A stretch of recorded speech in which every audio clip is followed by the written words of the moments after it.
تو ہمیں قربانی میں یہ سبق ملتا ہے کہ ابراہیم علیہ السلام نے جیسے اللہ کے حکم کے آگے اعتراض نہیں کیا بیٹا کاٹنے پر، تو ہم گائے کاٹنے پر کیوں اعتراض کریں بھائی؟ تو جتنے بھی معیشت کے ماہرین ہیں، اکنامکس کے ماہرین ہیں، ہم ان کو کہہ سکتے ہیں کہ آپ کے اکنامکس کے اصول ایک جگہ، مگر یہ کائنات یہ کس کی ہے؟ یہ آپ کی نہیں ہے، یہ کس کی ہے بھائی؟ یہ اللہ کی ہے۔ جو بنانے والا ہے اس کو خوش کرنا پہلے ضروری ہے، کیونکہ وہی ہے جو اس کائنات میں ہمیں رزق دے رہا ہے، وہی ہے جو آسمان سے بارشیں برسا رہا ہے۔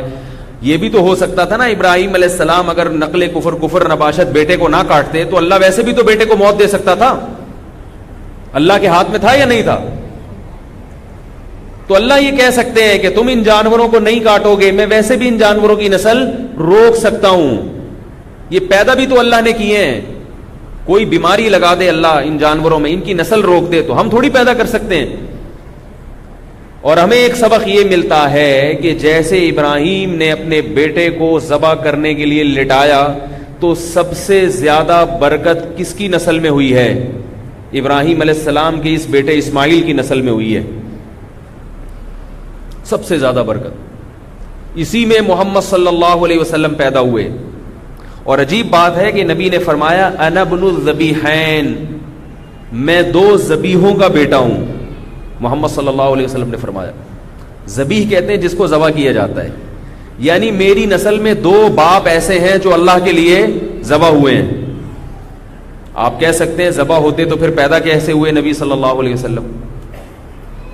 ہوا یہ کہ آپ صلی اللہ علیہ وسلم کے دادا عبد المطلب، انہوں نے نظر مانی تھی، منت مانی تھی کہ اللہ نے ابرہا کے لشکر سے اگر بیت اللہ کو بچا لیا تو میں اپنے بیٹے عبداللہ کو ذبح کروں گا اللہ کی راہ میں۔ اور آپ کے بیٹے عبداللہ کس کے والد تھے؟ محمد صلی اللہ علیہ وسلم۔ اللہ نے بچا لیا بیت اللہ، اب بیٹے کو ذبح کرنے کا وقت آیا، لوگ جمع ہوئے، لوگوں نے کہا یہ تو بڑا مسئلہ ہوگا۔ تو پھر مشورہ یہ ہوا، عربوں میں نا کچھ خصوصیات تھی بہت اچھی، کافر ہونے کے باوجود دو نمبری نہیں تھی۔ اللہ نے قریش میں نبی کو بھیجا ہے، حالانکہ وہ بڑے سخت ظالم لوگ تھے، مگر اس کے باوجود اللہ نے امامت کے لیے قریش کا انتخاب کیوں کیا؟ ان میں دو نمبریاں نہیں تھیں، زبان کی پاسداری تھی، جبکہ جو منافقین تھے مدینہ میں یہودی وہ اہل کتاب تھے، مگر ان میں دو نمبریاں تھیں، وہ اسلام کے زیادہ قریب تھے، مگر پھر بھی اللہ نے ان میں پیغمبر نہیں بھیجا۔ دو نمبر قوم جو ہے نا، دو نمبر، زبان دے کے مکر جائے، وعدہ کر کے بات بدل دے۔ آپ آج پیسوں کا لین دین کسی سے کر کے دیکھیں، جب پیسے لینے کا وقت آئے گا ایسے حدیثیں سنائے گا آپ کو، درود شریف بھی پڑھے گا اور سیروزے کے سرٹیفکیٹ بھی دکھائے گا آپ کو۔ جب پیسے دینے کا وقت آئے گا تو پھر دیکھیں اس کی۔ عرب دو نمبر نہیں تھے، عبد المطلب مشرک تھے، مگر منت کو پورا کرنا انہوں نے ضروری سمجھا۔ اب مشورہ یہ ہوا تو لوگوں نے کہا کہ ایک انسان کی دیت 100 اونٹ ہے۔ ایک انسان کی دیت کتنی ہے؟ خون ہو جائے نا تو اس کا بدلہ 100 اونٹ، تو اپنے بیٹے کو ذبح کرنے کے بجائے اس کے بدلے میں 100 اونٹ قربان کر دو۔ یہ 100 اونٹ اس زمانے میں معمولی چیز نہیں تھی، اونٹ مہنگی ترین چیز سمجھی جاتی تھی۔ تو عبد المطلب نے عبداللہ کے بدلے میں 100 اونٹ اللہ کی راہ میں نہر کیے ہیں کہ میں اللہ کو بیٹا نہیں دے رہا مگر بیٹے کا بدلہ دے رہا ہوں، قیمت دے رہا ہوں۔ تو نبی صلی اللہ علیہ وسلم کے والدین میں ایک اسماعیل اور ایک عبداللہ، یہ دو ایسے ہیں جو اللہ کے لیے ذبح ہونے کے لیے، ایک تو ذبح ہونے کے لیے لیٹ گئے تھے اور ایک ذبح ہونے کی منت تھی مگر اس کا عوض دے دیا گیا۔ تو آپ صلی اللہ علیہ وسلم نے فرمایا میرے باپ دادا میں دو ایسے گزرے ہیں جو اللہ کے لیے گویا ذبح ہو چکے ہیں۔ اس سے یہ بھی پتہ چلتا ہے کہ باپ دادا میں قربانی ہو تو اس کا بھی بدلہ اولاد کو، بولو بھائی، ملتا ہے۔ دو قربانیاں تھیں نا اوپر، تو اس لیے اللہ تعالیٰ نے اس خاندان کو کیا دیا؟ محمد صلی اللہ علیہ وسلم۔ یہ بلڈ میں یہ چیز آتی ہے۔ تو کہاں سے کہاں بات چلی گئی؟ تو جو یہ کہتے ہیں کہ اکنامکس کے ماہرین کے قربانی میں یہ ہے، اب آپ دیکھیں میڈیا خبریں اڑا رہا ہے کہ وہ کون سا وائرس پھیلا ہوا ہے، کانگو وائرس. پورے سال جانور قصائی کے پاس جاتے ہیں، اس وقت کوئی وائرس نہیں ہوتا. اور اس طرح کی بھی خبریں میڈیا پہ اچھالی جا رہی ہیں. وہ کوئی غریب مجھے لوگ بتاتے ہیں، میں نہیں دیکھتا، وہ بتاتے ہیں غریب ہے، اس کے گھر میں چولہا نہیں جل رہا، کوئی بیوہ عورت ہے، ہائے ہائے ایک صاحب محلے میں 10 لاکھ کا بیل لے کر آ رہے ہیں، تو بتایا جا رہا ہے یہ 5 لاکھ اس کو دے دیتے تو کتنا اچھا ہوتا. تو میں نہیں کہہ رہا 20 لاکھ کا بیل ذبح کریں، آپ کر لیں 5 لاکھ کے زیادہ کر لیں تاکہ گوشت زیادہ ملے آپ کو. لیکن یہ جو مقصد ہے، اس کا مقصد کیا ہے؟ قربانی کے فلسفے کو غلط ثابت کرنا. ہم جانور ذبح کر کے ابراہیم علیہ السلام کی سنت کو زندہ کرتے ہیں، اور ہم یہ بتا دیتے ہیں کہ ہم صرف اللہ کے حکم کو دیکھتے ہیں. ماہرین کی مہارت اور ان کی جو فلسفیانہ موشگافیاں ہیں ان سے ہم متاثر نہیں ہوتے. اور جیسے اسماعیل کو ذبح کرنے کے لیے لٹایا، حضرت ابراہیم کا خیال یہ تھا کہ میرے اس بیٹے کی نسل ہمیشہ کے لیے ختم ہو جائے گی، مگر اللہ نے ابراہیم علیہ السلام کے اسی بیٹے میں سب سے زیادہ برکت رکھی. تو ہم بھی جانور کو جب کاٹتے ہیں تو اعداد و شمار کے جو ماہرین ہیں، اگر آپ کیلکولیشن کریں تو لگتا یہ ہے کہ یہ نسل بھی ختم ہو جائے گی.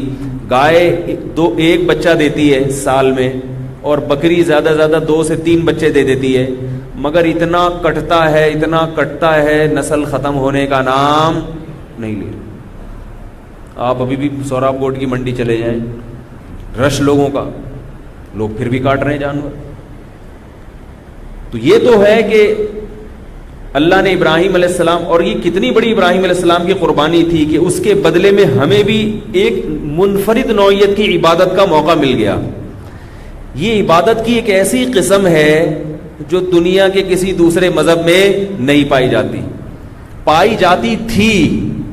یہودیوں میں بھی قربانی تھی، جانور قربان کرنا، عیسائیوں میں بھی تھی، مگر ان کے جو عقل پرست لوگ ہیں نا، جیسے ہمارے بھی آج کل ایک مارکیٹ میں آ رہے ہیں، سمجھتے ہوں گے کون ہے وہ، تو ان کے جو عقل پرست لوگ ہیں انہوں نے عقلی لاجک بیان کر کے اس قربانی کے حکم میں تحریف کر دی.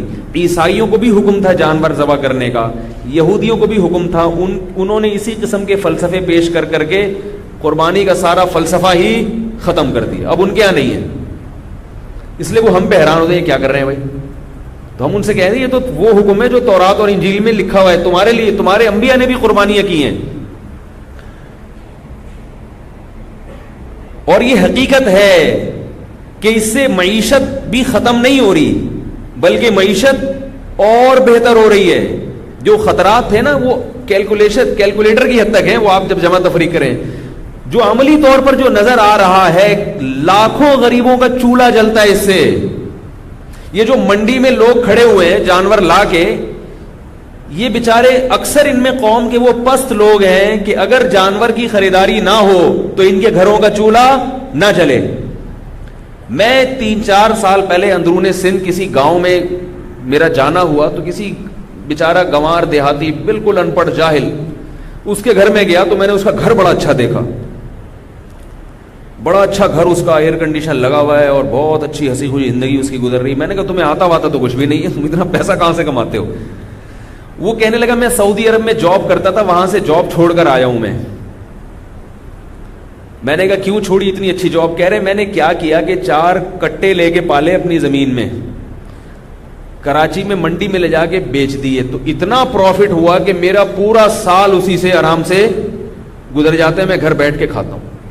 اور اس نے مجھے اپنے 4 کٹے مٹے دکھائے، 2-4 بکرے کھڑے ہوئے تھے، کچھ کٹے کھڑے ہوئے تھے، کٹے تھے پتہ نہیں بچیاں تھی کیا تھا، کیا بس میں یہی کرتا ہوں. اب تو ایسے لاکھوں لوگ ہیں جن کو اللہ تعالیٰ بقرعید کی برکت سے کاروبار دے رہے ہیں.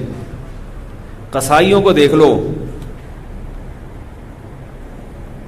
جب بھی آپ کسی قصائی کے پاس سے گزرو وہ آپ کو سلام کرے گا، السلام علیکم، لیکن بقرعید کے دنوں میں وہ نہیں کرے گا، آپ کو کرنا پڑے گا اس کو سلام. بقرعید کے دنوں میں کبھی دیکھا کسی قصائی نے آپ کو سلام ہی نہیں کرتا؟ کہتے ایسا نہ ہو گائے لٹانے کا بول دے، ٹائم نہیں ہے بھائی. بقرعید کے دنوں میں قصائی کو آپ سلام کریں گے، وہ وعلیکم السلام کے پیسے لے گا آپ سے، کہے گا بھائی ٹائم نہیں ہے، میں نے آپ کو سلام کا جواب دیا، 50 روپے جرمانہ بھرو. پکڑائی میں نہیں آتے. کتنا کماتے ہیں، کتنا کماتے ہیں. یہ تو وہ ہے، یہ تو میں نے بہت تھوڑا. چارے والوں کو کتنی کمائی ہوتی ہے، یہ تو وہ تھوڑا ہے جو کما رہے ہیں. فری میں کتنا لوگوں کو. گوشت ایک ایسی چیز ہے جو مہنگی ترین خوراک ہے. کتنے غریبوں کو جن کو پورے سال گوشت کھانے کو نہیں ملتا، بقرعید کے دنوں میں اتنا گوشت ان کو، وہ کھاتے بھی ہیں، کئی کئی مہینوں کا اپنے فریج میں اسٹور بھی کر لیتے ہیں. قرآن مجید نے صدقات و خیرات کا جو فلسفہ بیان کیا ہے، کئی لا یکون دولتم بین الاغنیاء منکم، اللہ کہتے ہیں زکوٰۃ، مال غنیمت اور صدقات و خیرات کا میں حکم اس لیے دیتا ہوں کہ دولت چند ہاتھوں میں مرکوز ہو کے نہ رہ جائے. تمہارا پیسہ بہہ کے کہاں جانا چاہیے؟ نچلے طبقے میں. قربانی میں یہ پیسہ جتنا اوپر کے طبقے سے بہہ کے نیچے کے طبقے میں جاتا ہے، اتنا شاید کسی اور عبادت میں نہ جاتا ہو. مالدار لوگ قربانی کرتے ہیں 10-10 لاکھ بھی اگر کر لیں، 9,000 15,000 20,000 حصے کے، اور 10-10 20-20 لاکھ تک بھی لوگ جاتے ہیں. تو یہ دولت مندوں کی جیبوں سے نکل کے یہ پیسہ کس کی جیب میں جاتا ہے؟ غریبوں کی. یہ اتنا گوشت ہم کھا نہیں سکتے. نہ چاہتے ہوئے بھی لوگ صدقہ کرتے ہیں قربانی کا گوشت. 1/3 تو ویسے ہی حکم ہے، بہتر ہے کہ صدقہ کر دیا جائے، لیکن کیا ہے کہ لوگ اس سے بھی زیادہ کرتے ہیں. تو اگر یہ بقرعید کا فلسفہ ختم ہو جائے تو غریب آدمی کے لیے گوشت کا حصول آسان نہیں ہوگا، مشکل ہو جائے گا.